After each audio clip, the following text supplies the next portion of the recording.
ത്വമേവ മാതാ ച പിതാ ത്വമേവ ത്വമേവ ബന്ധുശ്ച സഖാ ത്വമേവ ത്വമേവ വിദ്യാ ദ്രവിണം ത്വമേവ ത്വമേവ സർവം മമ ദേവദേവ എന്നല്ലേ പ്രാർത്ഥിക്കുന്നത്.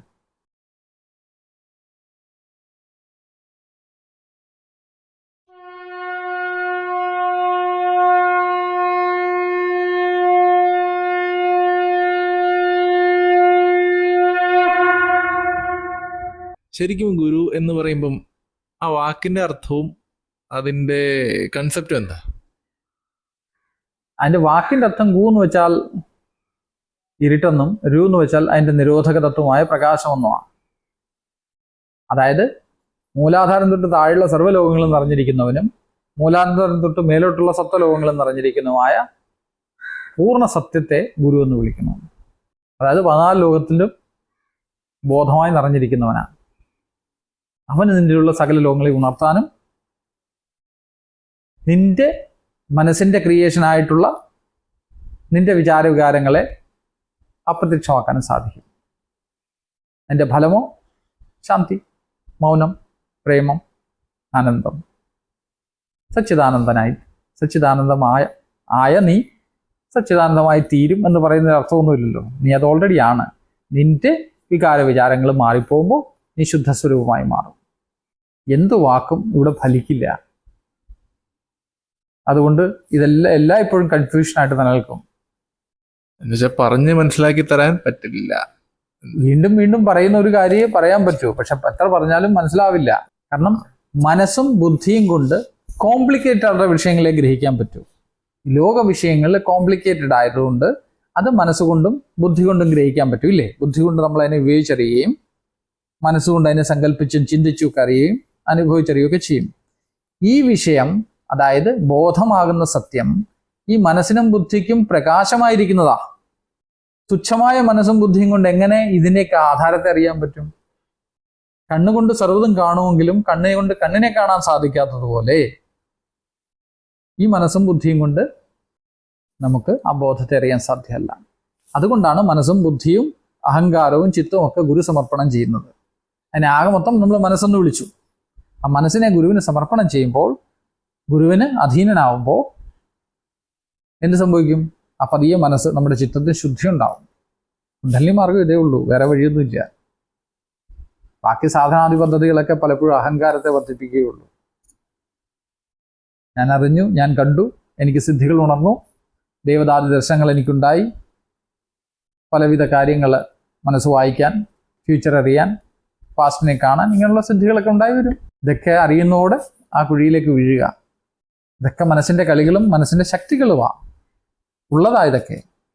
പക്ഷെ അതിനെ അറിയാൻ ശ്രമിക്കുന്നതോടെ ആ ട്രാപ്പിലേക്ക് നമ്മൾ, ആ കുഴിയിലേക്ക് നമ്മൾ വീണു പോകും. മുകളിലോട്ട് കടന്ന് പരമ മൗനത്തെ ആശ്ലേഷിക്കേണ്ട ആ മനസ്സ് ഏതെങ്കിലും കുഴികളിൽപ്പെട്ട് ഇല്ലാണ്ടാവുന്നു, അല്ലെങ്കിൽ നശിച്ചു പോകുന്നു. അതാ യോഗ വ്യാപത്ത്, യോഗഭ്രഷ്ടൻ എന്നൊക്കെ പറയുന്നു അങ്ങനെയുള്ള ആൾക്കാരെ. ഞങ്ങൾ സങ്കല്പ ലോകത്ത് നമ്മളങ്ങ് കഴിഞ്ഞുകൂടുകയല്ലേ. മിഥ്യാചരൻ എന്നാ കൃഷ്ണൻ വിളിക്കുന്നത്. ഇങ്ങനെ നമ്മുടെ സങ്കല്പത്തിൽ നമ്മളങ്ങ് പോവുക. നമ്മൾ ഏതാണ്ടൊക്കെ അറിഞ്ഞുവെന്നോ ഏതാണ്ടൊക്കെ ആണെന്നോ ഇതൊക്കെയാണെന്നോ വിചാരിച്ച് നമ്മളിങ്ങനെ നിരന്തരം ടെൻഷനും അടിച്ച്, അല്ലേ, എക്സൈറ്റഡ് ആയി, ഉറക്കവും ഇല്ലാതെ, ശരിയായി ദഹിപ്പിക്കാതെ എന്തൊക്കെയോ ചെയ്ത് ജീവിതം ജീവിച്ചങ്ങ് പോവുക. വിഷയങ്ങളെയും നമുക്ക് പചിപ്പിക്കാൻ പറ്റുന്നില്ല, ആഹാരത്തെയും പചിപ്പിക്കാൻ പറ്റുന്നില്ല, സുഖമായിട്ട് ഉറങ്ങാനും സാധിക്കുന്നില്ല.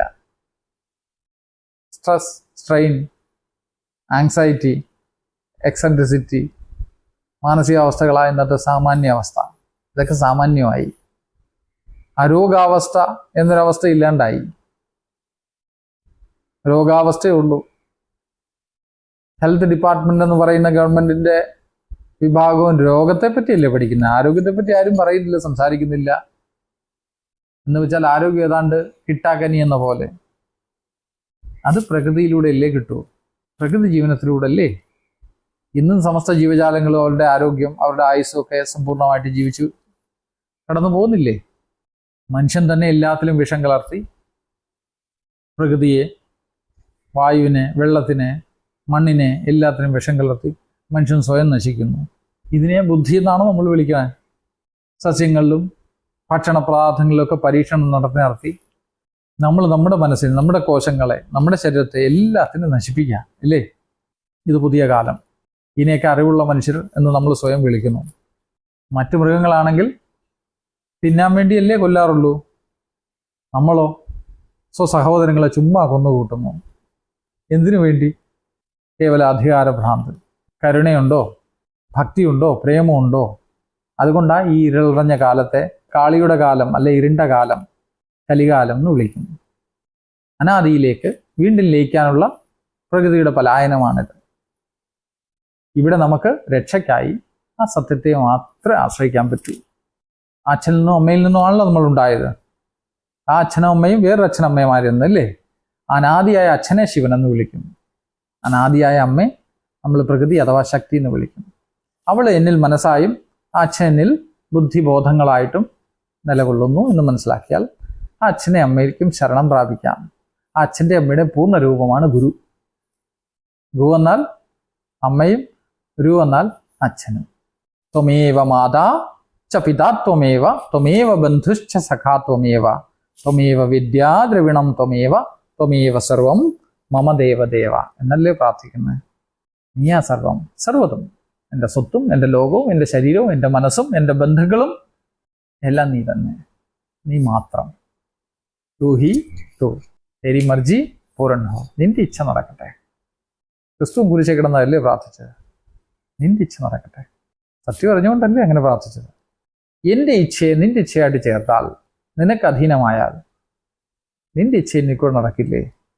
ഞാൻ യന്ത്രവും നീ എൻ്റെ യന്ത്രിയുമായി മാറില്ലേ? അതിനെയാണ് സമർപ്പണം എന്ന് പറയുന്നത്.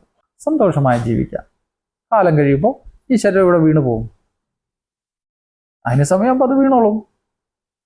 അതിനെ ലോകര് മൃത്യു എന്ന് വിളിക്കും, നമ്മൾ അതിനെ സമാധി എന്ന് വിളിക്കും. യോഗയ്ക്ക് സമാധിയും ലോകർക്ക് മൃത്യുവും. ഇത്രയൊക്കെ ഉള്ള കാര്യങ്ങൾ. അതുകൊണ്ട് സന്തോഷമായിട്ട് ജീവിക്കുക, അതിന് ശ്രമിക്കുക. ശ്രമിച്ചാൽ സാധിക്കുന്ന അഭ്യാസം കൊണ്ട് അതൊക്കെ സാധിക്കും. വിരക്തി കൊണ്ട് മറ്റു വിഷയങ്ങളിൽ, ലോക വിഷയങ്ങളിൽ അല്പം വിരക്തിയും വേണം. ആനന്ദ ജീവിതം ജീവിക്കുക. ആനന്ദത്തിൽ ലയിച്ച് പ്രേമം അനുഭവിച്ച് ശാന്തിയിലേക്ക് മറഞ്ഞില്ലാണ്ടാവുക. അങ്ങനെ മരിച്ച പിന്നെന്ത് മരണം? പിന്നെ ശരീരം പോകുന്നതിന് സമയം ഉണ്ടാവും ഇല്ലേ? പോയിക്കോട്ടെ, വേണമെങ്കിൽ വീണ്ടും എടുക്കാം, വേണ്ടെങ്കിൽ വരാണ്ടും ഇരിക്കാം. അങ്ങനെ ഒരു ചോയ്സ് ഉണ്ടോ? ചോയ്സ് ഉണ്ട്. ശിഷ്യനുണ്ട്. ശിഷ്യന് മാത്രം. ഗുരു വരുമ്പോൾ വരാമല്ലോ. ഗുരു എങ്ങും ഇല്ലാണ്ടാവുന്നില്ലല്ലോ. ഗുരുവനാദിയായ സത്യം നിരന്തരം വന്നുകൊണ്ടേയിരിക്കും ഇല്ലേ? ഒരു രൂപം മറയുമ്പോൾ വേറെ രൂപത്തിലവൻ വരും. അവൻ വരുമ്പോൾ ഒക്കെ അവൻ്റെ കൂടെ വരണ്ടേ? അതല്ലേ രസം. ശിഷ്യനെ സംബന്ധിച്ച് അതായിരിക്കും രസം.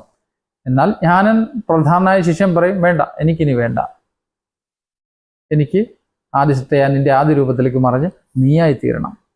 ഭക്തശിഷ്യൻ പറയും വേണ്ട. ജ്ഞാനശിഷ്യൻ പറയും എനിക്ക് നീയായി തീരണം, നീ ഞാനും ഏകമാകുന്നു. നീ ബ്രഹ്മം, ഞാനും ബ്രഹ്മം, എന്നെ നിന്നലിയിച്ച് ഇല്ലാണ്ടാക്കൂ. ഭക്തൻ പറഞ്ഞു വേണ്ട വേണ്ട. ഭക്തൻ അഹം സൂക്ഷിക്കാൻ ആഗ്രഹിക്കുന്നു, വ്യക്തിയായിരിക്കാൻ ആഗ്രഹിക്കുന്നു. പക്ഷെ സത്യം അറിഞ്ഞ ശേഷം വ്യക്തിയാകുന്നവൻ ഭക്തശിഷ്യനാണ്. അവൻ കുടുംബത്തും ഇരിക്കും, നാട്ടിലും ഇരിക്കും, കാട്ടിലും ഇരിക്കും. എന്തൊക്കെ ചെയ്യുമോ, എന്തൊക്കെ ചെയ്യിപ്പിക്കോ അതൊക്കെ ചെയ്യും. അവൻ ഈ ലോകത്ത് അവൻ്റെ നാടകം കളിച്ച് നടക്കും. കാരണം അവനെ ഏൽപ്പിച്ചിട്ടുണ്ട് ചില നാടകങ്ങൾ, അത് കളിച്ച് അവൻ നടക്കും. അവൻ ചിലപ്പോൾ കോപിക്കും, ചിലപ്പോൾ പ്രേമിക്കും, ചിലപ്പോൾ പറ്റിക്കും, എല്ലാം അവൻ കാണിക്കും. അവധൂതാവസ്ഥയെ പറ്റി പറഞ്ഞു കേട്ടിട്ടുണ്ടോ? ചിലപ്പോൾ കുട്ടികളെ പോലെ, ചിലപ്പോൾ ഭ്രാന്തനെ പോലെ, ചിലപ്പോൾ മഹാജ്ഞാനിയെ പോലെ, ചിലപ്പോൾ പടുവിഡ്ഢിയെ പോലെ, ഇങ്ങനെയൊക്കെ കാണിക്കും. ചിലപ്പോൾ തുണിയില്ലാതെ നടക്കും, ചിലപ്പോൾ വലിയ വസ്ത്രങ്ങളൊക്കെ ധരിച്ച് നടക്കും, നല്ല നല്ല അലങ്കാരങ്ങളൊക്കെ ചിലപ്പോൾ ചൂടും, ചിലപ്പോൾ എല്ലാം പറിച്ചെറിഞ്ഞ് ചുടലയും പൂച്ച് നടക്കും. അവനെ വർണ്ണിക്കാനൊന്നും പറ്റില്ല. അവനെ പറ്റി നമുക്ക് പ്രത്യേകിച്ച് ഒരു അഭിപ്രായമൊന്നും പറയാൻ പറ്റില്ല. അവൻ ഭക്തൻ, പൂർണ്ണ ഭക്തൻ, സാക്ഷാത് ശിവസ്വരൂപം തന്നെ. പക്ഷെ അവൻ വേറിട്ട് നിൽക്കാൻ ആഗ്രഹിക്കുന്നു. അതിൽ രസം, അദ്വൈതം അറിഞ്ഞിട്ട് ദ്വൈതം അറിഞ്ഞവനാണ് ഭക്തശിഷ്യൻ. ഗുരുവിന്റെ സ്വരൂപം തന്നെ. അവധൂതൻ എന്നൊരു വാക്ക് പറഞ്ഞില്ലേ? അവധൂതന്മാരെ കുറിച്ച് കേട്ടിട്ടുണ്ട്, ഈ വാക്കും കേട്ടിട്ടുണ്ട്. പക്ഷെ അതിനെക്കുറിച്ച് ഒരു ക്ലിയർ ഐഡിയ ഉണ്ടായിരുന്നില്ല. ഈ തലം എത്തിക്കഴിയുമ്പോൾ കർമ്മം അവശേഷിക്കുന്നുണ്ടാവാം. ശരീരത്തെ ധരിച്ചുകൊണ്ട് നടക്കണം. ആ ശരീരത്തെ ധാരണ ചെയ്തുകൊണ്ടാക്കുകയാണ്. പക്ഷെ ബ്രഹ്മത്തിൽ ലയിച്ചു കഴിഞ്ഞു. ആ ബോധസത്യത്തിൽ ലയിച്ചു കഴിഞ്ഞു. പക്ഷെ ശരീരം കൊണ്ട് നടക്കേണ്ട ആവശ്യമുണ്ട്, കർമ്മം അവശേഷിക്കുന്നതുകൊണ്ട് ആ ശരീരം നടക്കുന്നു. നടക്കുന്ന ശരീരത്തെ നമ്മൾ ഇന്ന ആളാന്ന് ധരിക്കുന്നു, പക്ഷെ അതിൻ്റെ അകത്തുള്ള ആള് പോയി. കിളി പോയ കൂട് എന്ന് പറഞ്ഞ പോലെ. അപ്പൊ പിന്നെ കർമ്മം അവശേഷിക്കുന്നു എന്നിങ്ങനെ പറയാൻ പറ്റും? മനസ്സിനല്ലേ കർമ്മങ്ങൾ, ബോധത്തിന് എവിടെ കർമ്മം? മനസ്സിന്റെ എക്സ്റ്റേണൽ ഭാഗമാണല്ലോ ശരീരം. സ്ഥൂല മനസ്സല്ലേ ഈ ശരീരം, സൂക്ഷ്മ ശരീരം മനസ്സ്. കർമ്മങ്ങൾക്കനുസരിച്ചാണല്ലോ ശരീരം എടുക്കുക. പഹലെ തക്ദീർ ബൻതേ ഹേ ഫിർ ശരീർ എന്നാ പറയുക. ആദ്യം നമ്മുടെ കർമ്മങ്ങൾ രൂപം, വാസനകളെല്ലാം കൂടെ ചേർന്ന് വാസനാമയമായ ശരീരം രൂപം കൊള്ളും. ആ സൂക്ഷ്മ ശരീരം സ്ഥൂലമായി കാണപ്പെടുന്നതാണ് ഈ ശരീരം. അപ്പൊ അതിൻ്റെ അകത്ത് കർമ്മം അവശേഷിച്ചിട്ടുണ്ടല്ലോ. ഇത്ര നാൾ ഈ ഇൻസ്ട്രുമെന്റിൽ കൂടെ ശ്വാസം കയറി ഇറങ്ങണമെന്നുണ്ട്, അത് ഇറങ്ങി കഴിയുമ്പോൾ തീരും. പക്ഷെ ആൾക്ക് മുമ്പോ പിമ്പോ പോകാമല്ലോ. ഇത് പലപ്പോഴും എനിക്ക് തോന്നുന്നു സൂര്യനിൽ നിന്ന് വരുന്ന രശ്മിയെ തൂക്കിയിട്ടിരിക്കുക ശരീരം എന്ന് തോന്നുന്നു. ഈ കട്ട്പുതലി എന്ന് പറയില്ല, എന്തായാലും മലയാളത്തിൽ പറയാ, പ്രതിമകൾ, ഈ സ്ട്രിങ് കെട്ടിയ പപ്പറ്റ്സ്, അതുപോലെ ഇതിങ്ങനെ തൂക്കിയിട്ടിരിക്കുക. ഇവിടുന്ന് സൂര്യനിൽ നിന്നുള്ള രശ്മിയായിട്ട് ഇങ്ങനെ തൂക്കിയിട്ടിരിക്കുക ബിന്ദു വിസർഗത്തിലേക്ക്. ഇത് നമ്മളല്ലേ കൈയും കാലും ഇട്ട് അടിക്കുന്ന ഓരോ പണിയെന്നൊക്കെ ചെയ്യിക്കുകയാണ്, കൈയും കാലും ഒക്കെ ചലിക്കുക. അങ്ങനെ എനിക്ക് തോന്നാറുണ്ട്. ഞാൻ ഓർക്കാറുണ്ട് ഈ വിരലെങ്ങനെയാണ് അനങ്ങുന്നത്. ഇതെന്തൊരു അത്ഭുതമാണ്. ഇതൊക്കെ എവിടെ നിന്ന് അതിനുള്ള ഊർജ്ജം, ഇതൊക്കെ ഇങ്ങനെ ചലിക്കുന്നത്? എന്നാൽ ഇങ്ങോട്ടുള്ള നെർവസ് സിസ്റ്റം ഡൗൺ ആയ ഒന്നുമില്ലല്ലോ, ഉണ്ടോ? എന്നാൽ അതിനെന്തെങ്കിലും കേട് വരുമ്പോൾ ശരീരം വീണ്ടും ഉൽപ്പാദിപ്പിക്കാൻ ശ്രമിക്കുന്നുണ്ട് പലതിനെയും. ശരീരം റീഇൻസ്റ്റേറ്റ് ചെയ്യാറുണ്ട് പലതിനെയും. അതിനൊരു കാലമില്ലേ? ഈ ഫാബ്രിക്കിന്റെ എല്ലാം ഒരു എന്താ പറയാ, ഒരു ബോണ്ടേജിന് ടൈമുണ്ട്. ആ ടൈം കഴിയുമ്പോൾ ഇതെല്ലാം ഡിസിൻറ്റഗ്രേറ്റ് ആയി പോകും. അതുവരെ പ്രാണൻ അതിൻ്റെ രീതിയിൽ ചലിക്കും. അത് കഴിയുമ്പോൾ കുറേയൊക്കെ മെയിൻറ്റെയിൻ ചെയ്ത് നിർത്താം എന്നല്ലാതെ ഒരു കാലത്ത് ഇതൊക്കെ നശിച്ചു പോകേണ്ടതാണ്. ഈ ശരീരവും ഈ പറഞ്ഞ മനസ്സ് അല്ലേ തന്നെ ഇപ്പം തന്നെ ഫ്രാഗ്മെന്റ്സ് ആയത്. ഇതിന് നിയതമായ രൂപമില്ലല്ലോ. ഇത് കലർന്നുകൊണ്ടിരിക്കുകയല്ലേ പ്രകൃതിയുമായിട്ട്. നിരന്തരം ശ്വാസത്തിലൂടെ, പ്രാണനിലൂടെ ഈ പ്രപഞ്ചം എന്നിലും ഞാൻ പ്രപഞ്ചത്തിലും നിരന്തരം വിചാരവികാരങ്ങളിലൂടെ കലർന്നുകൊണ്ടിരിക്കുകയാണ്. ഓരോ ശരീരങ്ങളിലും ഇത് കലർന്നുണ്ട്. ഒരേ ശ്വാസമല്ലേ നമ്മളെല്ലാം ചലിക്കുന്നത്. നമ്മുടെ ശ്വാനന്മാരിലും പാറ്റയിലും പൂച്ചയിലും ഉറുമ്പിലും അട്ടയിലും കുതിരയിലും ആനയിലും ഒക്കെ ഒരേ ശ്വാസമല്ലേ? നമ്മുടെ ഒരേ ശ്വാസം നമ്മളെല്ലാം പ്രവർത്തിക്കാമെങ്കിൽ ആ ശ്വാസപ്രകാരം നമ്മളെല്ലാം ഒന്നല്ലേ? ഈ ശ്വാസത്തിൻ്റെ പ്രഭവ കേന്ദ്രമാണ് ഞാനെന്ന ബോധം. അത് പ്രപഞ്ചം മൊത്തം നിറഞ്ഞിരിക്കുക. അതിൻ്റെ കേന്ദ്രബിന്ദുക്കളായി ചലിക്കുന്നതൊക്കെ, ഇതൊക്കെ ചലിക്കുന്ന ഊർജം അപ്രകാശരൂപിയായ സൂര്യൻ എന്ന് വരുന്നു. നമ്മൾ ഓരോരുത്തരും അതിലിങ്ങനെ തൂങ്ങിടക്കുന്ന കട്ട്പുത്തലികളാണ്, പപ്പറ്റ്സ് ആണ്.